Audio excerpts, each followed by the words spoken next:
Angelo was talking about how Angelo and I met, it's been less than a year ago, it was in May. We met at a RIM meeting in Indianapolis, and he's a couple classes ahead of me. As a matter of fact, he just told me that they recommended him for ordination. So let's hear it for Angelo. That's a big job. Congratulations. I can tell you, he's jumped through some hoops and he's written some words. Congratulations, Angelo. It is quite a process. People can't even imagine. Anyway, we were watching a basketball game. It was the NBA Finals. You remember? Yeah. And anyway, we were up, and Ronnie Bell and Angelo and I were just talking. I just met Angelo. Him and Ronnie were friends, and I went to seminary with Ronnie. And he started telling me about what he was doing here in Ft.Wayne. And I just told him that I was coming here. I hadn't even been here yet. And I told him I was coming. And I told him then my vision and my hope was that down the road we could start something on Thursdays. And I talked about that with him back in May, before I'd even met you folks. And he was telling me about what he was doing, which I thought was a unique, amazing ministry. He's going to tell you a lot about here in just a minute. But right then I said, well, you'll have to come to my church sometime. I was already claiming you guys as my church. And I still claim it. And anyway, we talked, and that night we decided, we're probably going to do something together down the road. Well, finally tonight is the first night we're going to do something together. And what Angelo is doing, I'll let him explain it, but let me just say this. His ministry is being sponsored or overseen, or it's being promoted, I don't know what word I want to use, but through the United Methodist Church. This isn't, we've had a lot of good people, a lot of good causes, and a lot of good organizations come through here. But this organization, what Angelo's doing, is a United Methodist ministry. Our conference and our district sponsors it, and so it's a little more personal maybe than some of the other things we've been talking about. And what he's going to talk about is something that you see probably just about every morning on the news. I know I see it, but it usually doesn't seem to affect me. It usually doesn't hit real close to home. I live over here. I'm not even from here. So over the last several months, Angelo and I have been talking, and he mentioned it today. It's like a mission field that's just a few miles down the street from us. A mission field. And do we think about it like that? Anyway, Angelo's going to talk to us about it tonight. I'm just so glad he's going to be here. I've got to see Angelo speak before. No, I'm not trying to put any pressure on him or anything. He's pretty good. But anyway, I'm excited he's here. Give him your full attention. And let me just remind you ahead of time, we are going to be collecting for his organization tonight voluntarily. The pans are back here. And just based on how well he does. Okay? So, no pressure, Angelo. But anyway, let's hear it for Angelo Mante.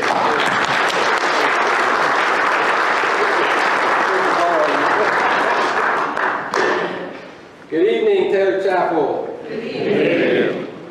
I gotta say, all of us pastors, we go through the same process, but we're not all created equal. And you got a pretty cool pastor, so you are blessed.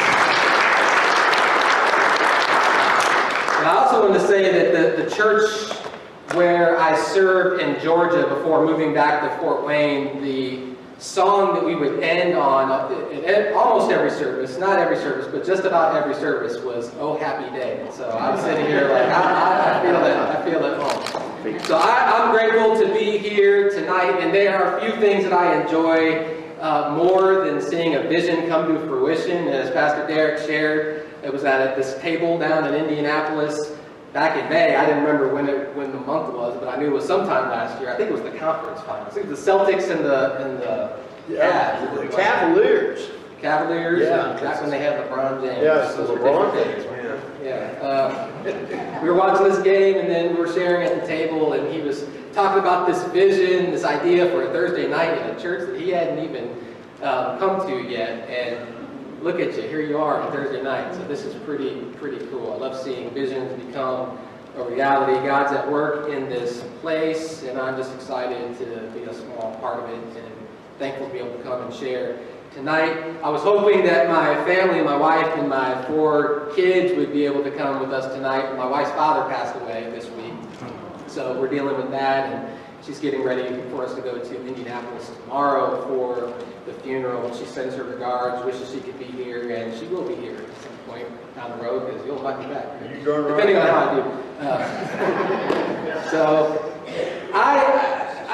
Pastor Derek invited me to come and share about this vision that God has given me, this vision to start a new ministry called Alive Community Outreach, and to share how you all, how Taylor Chapel might be able to be involved in this. But I wanted to back up a little bit and tell you some of my own story. I want to go all the way back to like the mid to late 1980s here in Ft.Wayne. These were days when I was wearing Scooby-Doo underwear, days when I had hair, a lot of hair, really curly hair, in fact. I got pictures to prove it. Days when I was so committed to developing my jump shot. We're in Indiana, after all. Now, I'd be out in my driveway out on Covington Road, where we live, dead of winter, 2 feet of snow, didn't matter, out there just shoveling and then get to work. Layers, nothing that layers couldn't fix. Snow, ice, sub-zero temperature, shooting shot after shot after shot after shot. And often you could find another kid out there with me, a kid named Nicholas. We called him Nick. Nick was my first cousin, but he was like a brother to me. We were always together, and if he wasn't out at my house on Covington Road, then I was probably out at his house in Village Woods on the southeast side of Ft.Wayne. I was 4 years older than Nick, and so I always thought it was my duty as his older cousin to toughen him up, to make him tougher, because that's what older brothers, older cousins are for, right? Well, Nick was a big, strong kid, but I was a little bigger and stronger because I was 4 years older. He eventually became a lot bigger and stronger than me. But I had age on my side back then. And Nick loved football. He loved football. And one of my most vivid memories from my childhood was going in the backyard with Nick. And we would get all these layers on, sweatshirts and jeans and sweatpants and jackets. And I would make Nick hold on to a football and to brace himself. And I would get a running start. And I would run and I would tackle him as hard as I could, trying to get him to fumble the football. Well, if he held on to the ball, his reward was that he got to get up and do it all over again. Right? It's a good reward, I think. But if he fumbled the ball, then he'd have to do push-ups. Because that's how it works, right, Pastor? I don't make the rules, y'all. This is how life works. You fumble the ball, you got to do push-ups. Drop it, give me 20. He was a strong kid. Drop and give me 20. But even at 4 years younger, he didn't fumble the ball too much. He was a strong kid. So that's one of my most vivid memories of Nick. I got a little older, and as I got into my teenage years, and we had that 4 years of distance between us, I hung around him less and less and started hanging around with my own crowd. I got involved with the wrong crowd, as they say, and started getting involved in some things and some bad things. And I would say that I did a whole lot of dirt that I just happened to not get caught for. Nick, on the other hand, as he started coming of age, he started getting into some trouble himself, started getting into some trouble at school. But then he also got caught up in the criminal justice system. Got caught for something in high school, and once he got caught up in that, it was like this black hole that he could just never escape from. Just sucked him in deeper and deeper and deeper. Then he became an adult. Around 18 or 19, he ended up getting in trouble for selling drugs, and he ended up doing some time in prison. Meanwhile, my life was going great. I met this beautiful woman in 2001. We got married a few years later, started a family together. God finally got through my thick skull, got a hold of my life, and eventually called me to ministry. And then back in 2009, I felt this call to go to seminary. So we looked around at different seminaries, applied to different seminaries, and we ended up going down to Atlanta. We were in Atlanta for 8 years. We loved Atlanta. We had a lot of opportunities, a lot of incredible ministry opportunities down in Atlanta. We went down with one child. We had 3 more while we were there. Something in that Georgia water, I guess. And we started planting roots down there. We liked it. We liked the opportunities. We liked the schools that our kids were in. Lord knows we liked the weather down there. And so we were open to coming back to Ft.Wayne someday after our kids got older, but we certainly weren't planning on it at the time. We were planning on just staying there, getting our kids through school, and then when we got a little older, after they grew up, we'd see what happens. All of this changed on September 13, 2016. I remember this day vividly. It was early in the morning. I was in my parsonage bedroom getting ready to go to the YMCA for my early morning workout, when all of a sudden my pants buzzed, that feeling you get when you get a text message that comes through on your phone.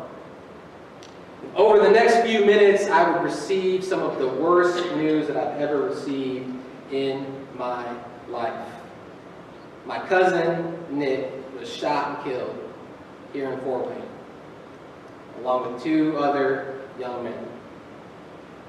He was 30 years old, and he had 3 young children. As you can imagine, this shook me to my core.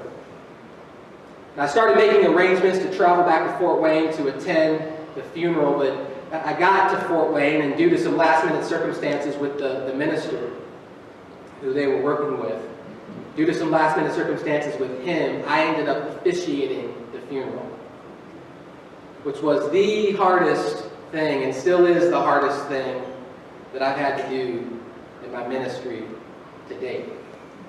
And as I'm standing in this funeral home down on Washington, standing in this funeral home, giving the eulogy for my own flesh and blood. I was only 30 years old. It was like everything in that room was in slow motion. And all of these faces that I looked out at were seared into my memory.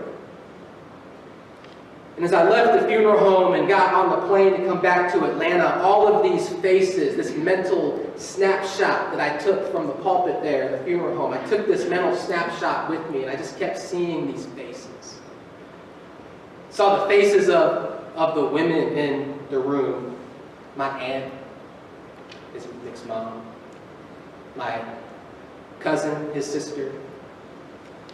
Nick's fiance. Other women in the room who lost their own sons in the same way. I saw the faces of the young men, much like my cousin, who themselves were still putting their own lives at risk, fearful that that face that I was seeing looking back at me would become another face in a casket just like my cousin's. But I'll tell you what really, really got me. Now we're the children. The children. My cousin's own children, his 3 children, who now have to navigate this world without a daddy. But there were other children in the room as well. As I would come to learn later, both my cousin's own children and other children who were there in the room, this was just one of multiple homicide funerals that they had attended already in their young, innocent, impressionable lives. How many homicide funerals have you been to in your life?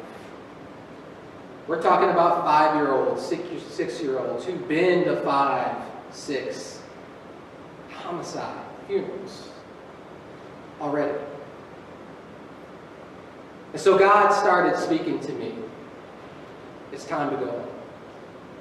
It's time to go. So I traveled back to Atlanta. My wife and I, Marie, we had these conversations.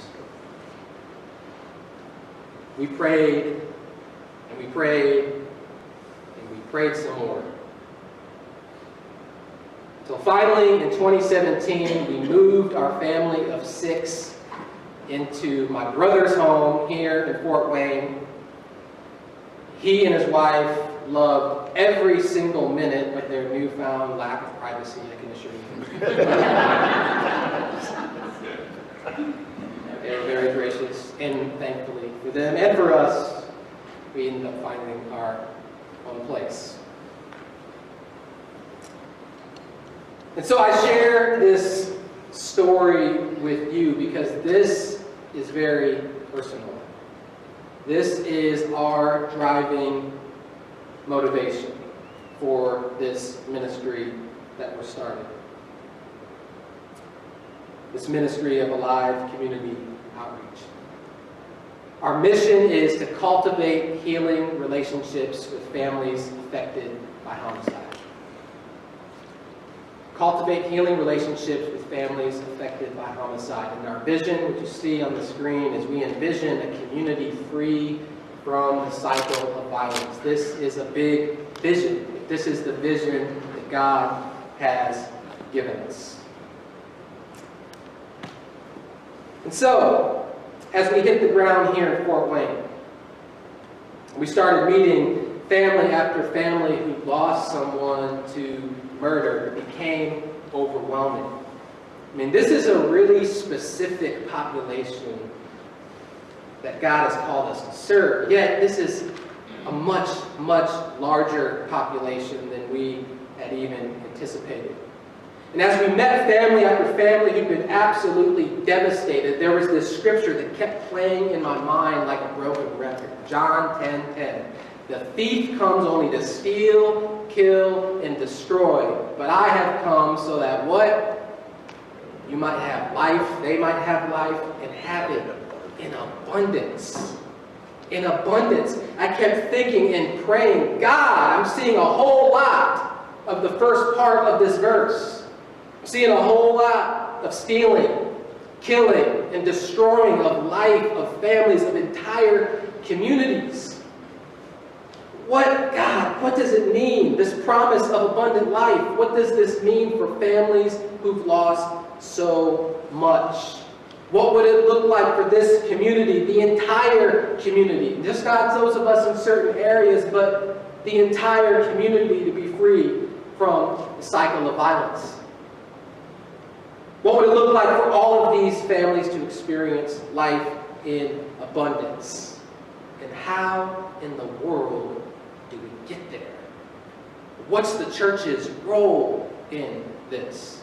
Not just the churches that are right there in the mix, in the heart of all of these things happening, but churches like Taylor Chapel, the Indiana Conference. What is our role? So out of this prayer, God gave us this vision for Alive Community Outreach. I approached our district superintendent, started having these conversations about what it might look like to launch a ministry for families affected by homicide. And not just a ministry that's a local church ministry, but a ministry where we could mobilize the entire district and ultimately the entire conference to get involved. And so the conference awarded us a grant this past year to do just that. We assembled a board.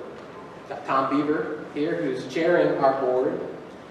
He's been awesome. And our other team members have been awesome as well. We assembled this board last fall, and we've hit the ground running. And we're in this pilot phase right now, and we plan to launch more publicly later this year. And right now, we're engaging families in a variety of ways, and we're learning a whole lot. We're learning a whole lot, to say the least. As we've taken the past 2 years to research this problem, to get to know families who've been affected by homicide, we've discovered that supportive relationships is the cornerstone of restoring children and families from trauma. Supportive relationships. We've been amazed by how the trust that we've built with families has opened them up to receiving services, to receiving help in ways that they had previously just turned away. For a variety of reasons.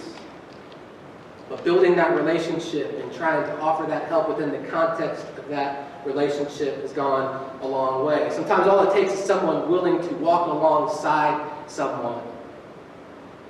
Not simply to hand them a list of resources that they can go to, or places, informing them of places where they can go for help, but really walking with them in that process, helping them to navigate all of it.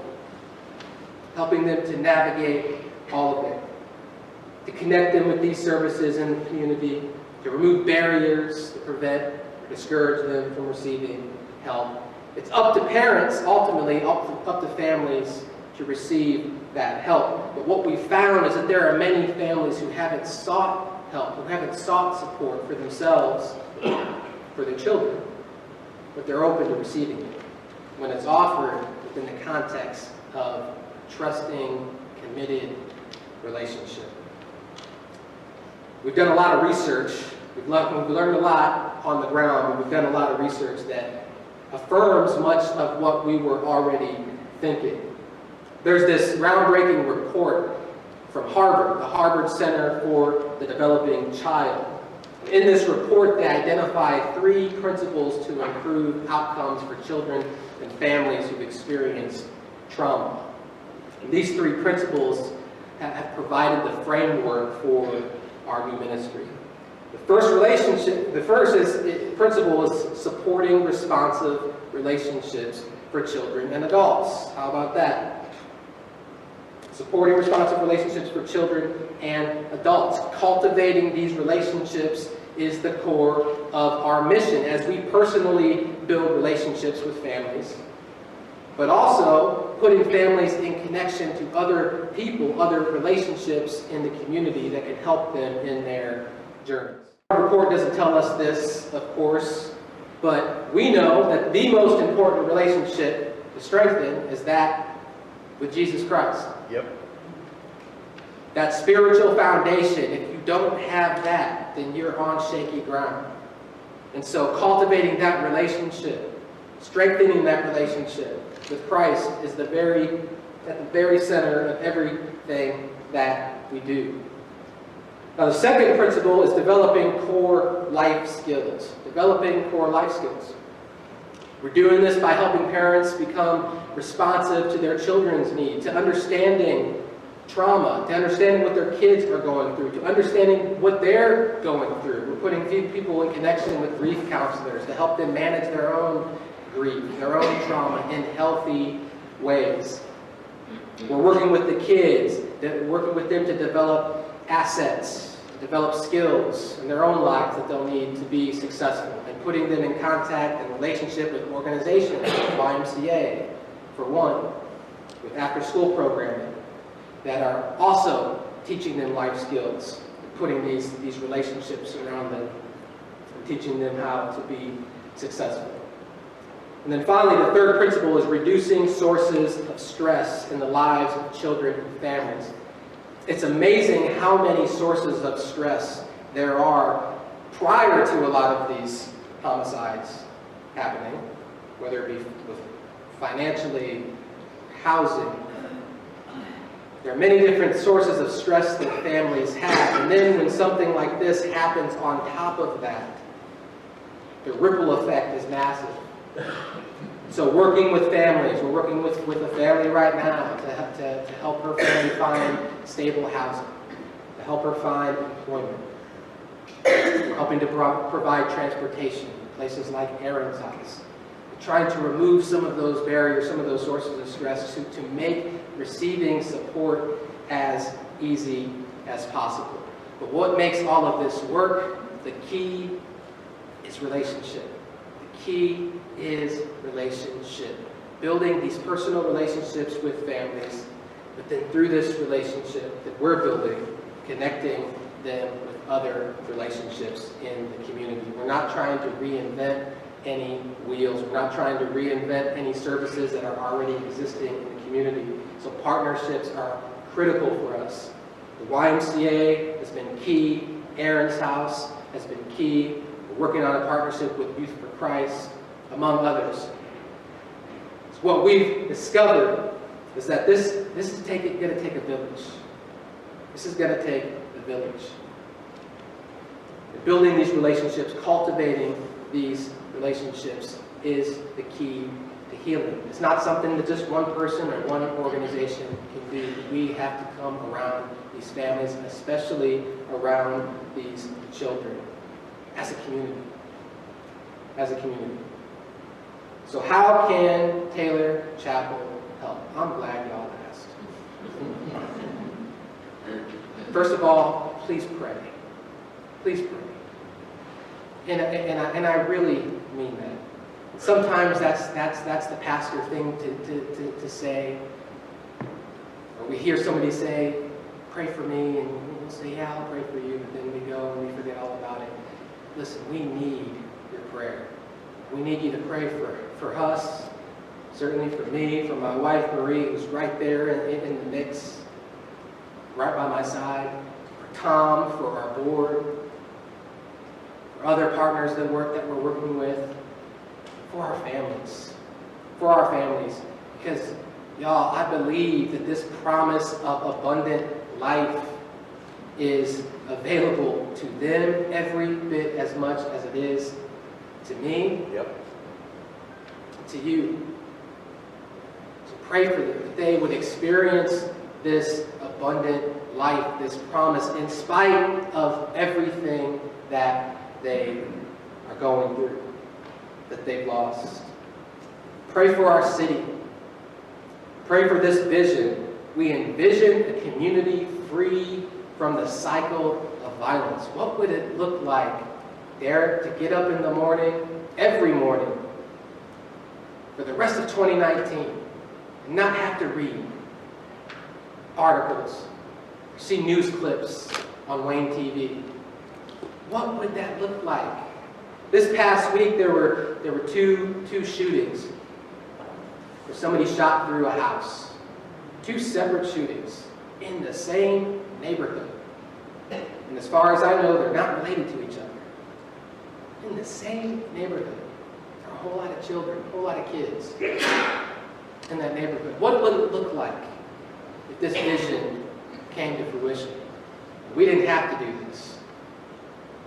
I could go pursue my dreams of being in the NBA or something. This isn't what any of us want to be having to do. What would that look like? What would it look like? So pray. Second, ministry takes money. Sometimes I wish it doesn't, but it does. The Indiana Conference, we're very grateful that the conference is supporting us directly through the fall of this year. But after that, we're on our own.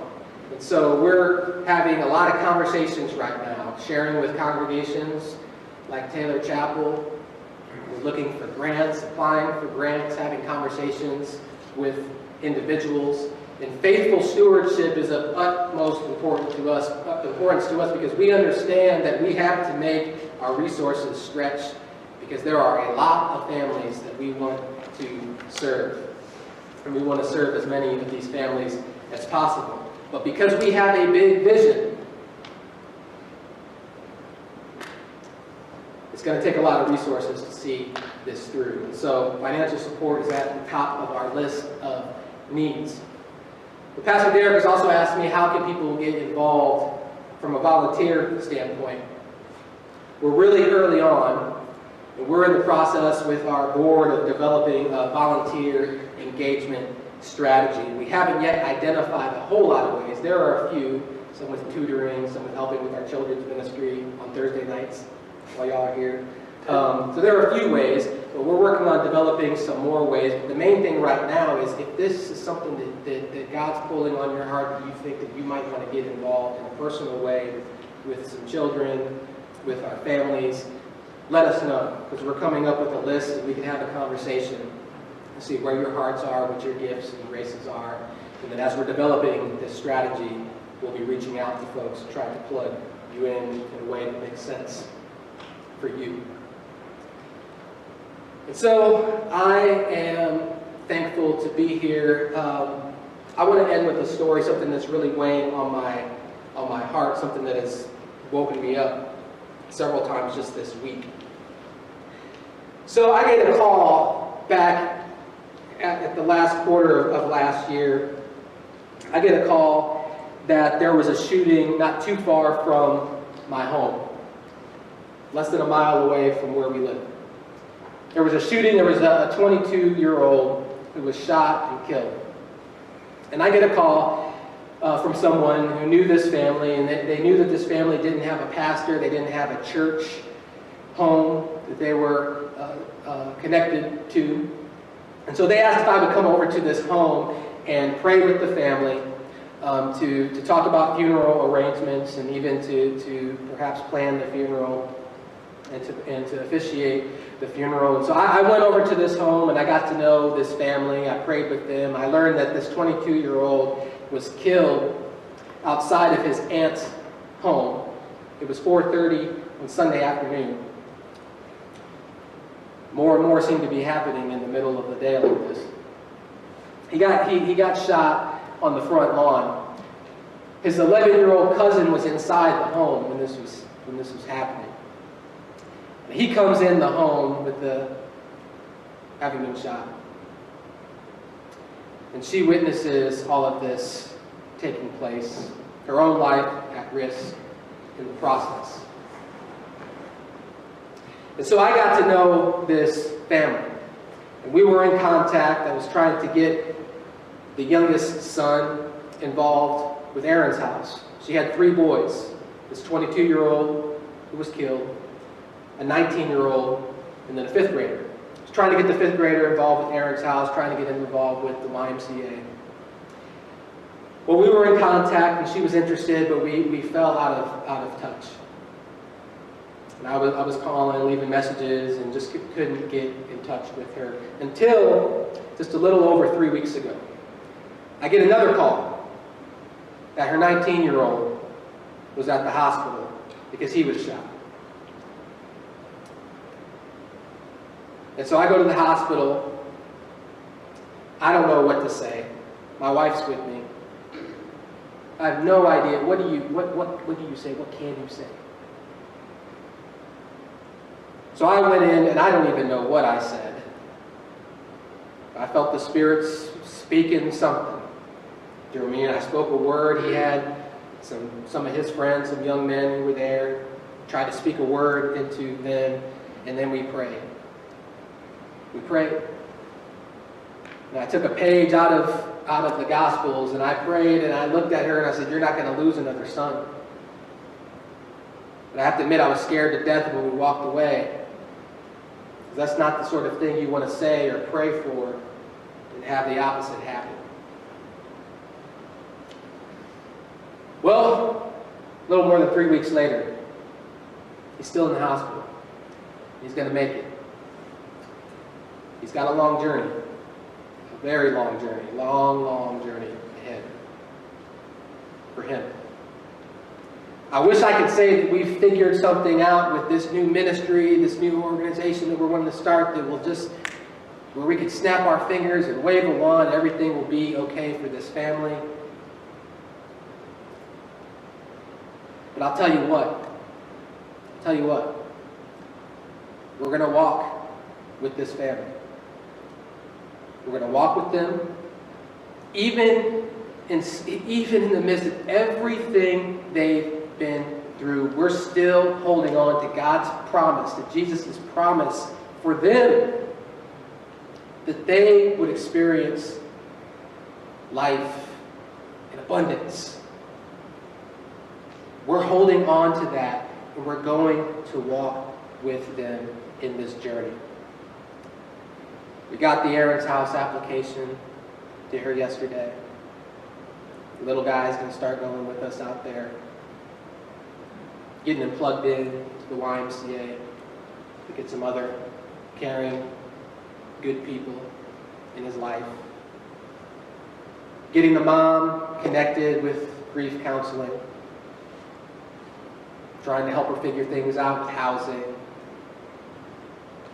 employment.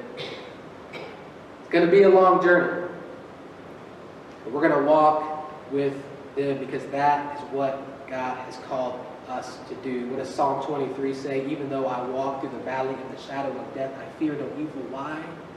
For you are with me. God is with us always. And often God is with us through other people who are willing to walk with us. And that is what God has called us to do. Amen? Amen. Thanks for having me, y'all. Thanks, Bill.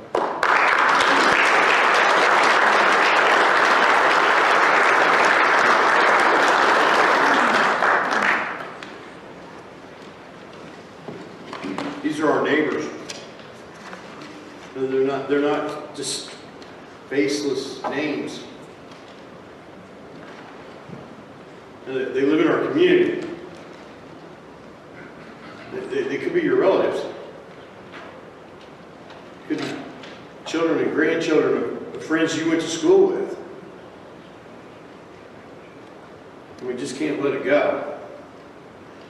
It's a problem that's not going away unless we do something about it. Now, Angelo doesn't claim to have an answer. He has a drive, has a desire. He has God on his side. So tonight, if you've been touched by what you've heard, we do have the plates at the back, and also I'm sure Angelo's going to stick around for a little while after the service. You know, if you feel like you could tutor, help teach, they probably are going to have some facility issues. I don't know what all they're going to have. Angelo doesn't know what all they're going to have. But if you feel a call to do this kind of work, just give him your name and number. And as things come up, I'm sure he'll give you a call. And we'll have you back too when things get rolling, because it's what we should be doing. You know, I'm thinking of this fifth grader. I remember how tough my fifth grade year was. I remember that. It was a really strange time in your life. You're starting to notice girls for the first time. Your life's starting to change. Your voice starts to change. Some people have to deal with the fear of knowing that they lost one of their brothers and another one's been shot, and they have to wonder, what's for me? What's for me? I don't know how some people do it. I too believe that Jesus came to bring abundance, and everybody is welcome at that table of abundance. And what you do for the least, you do for him. And I would say a fifth grader who's lost one brother and is dealing with this close encounter of a second one is probably feeling like the least about right now.